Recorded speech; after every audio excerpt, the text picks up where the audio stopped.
Ano ang naiwan ng aming kahapon? Bakit hanggang ngayon gapos ang nayon? Sa bawat sulok ng aming bayan, may sigaw ng dusa't karaingan. Mata namin ay puno ng luha, pangarap naming unti nang nawala. Sa lansangan kami nakahandusay, pagkaing sa mesa'y hindi man lang tunay.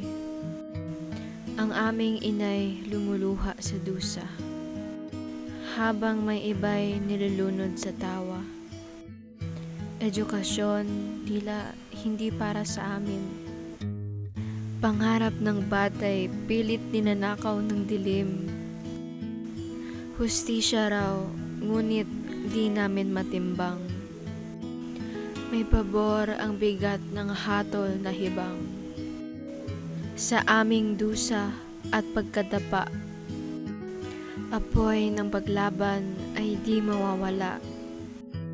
Hindi kami bato, may damdamin din. Hindi habang buhay kami pipit alipin.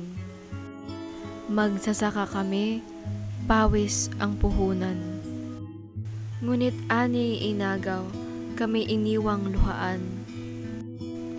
Manggagawa kami, sagad sa gabi. Pagod na katawan, sahod ay munti.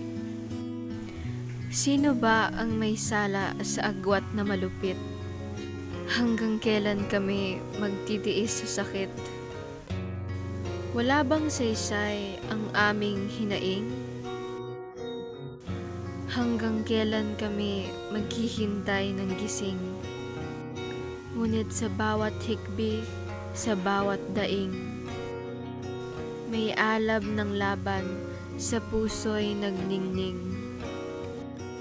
Sa bawat sentimong aming hinahawakan, may dugong pumatak, may pangarap na pinilit iwanan. Samantalang sila sa yaman naliligo, habang kami sa utang lumulubog ng husto. Kami gumising na may panibagong pasan, pagod sa kahapong walang katapusan. Mulat ang mata, ngunit baon sa dilim. Pangarap naming abot, ngunit di mahain. Dugo ng bisig, pundasyon ng bayan. Ngunit kami itinuring na dayuhan. Lakas at panahon ang aming inalay. Ngunit kapalit nito'y hirap na walang humpay. Kung hustisya ay para sa lahat, bakit kami laging salat?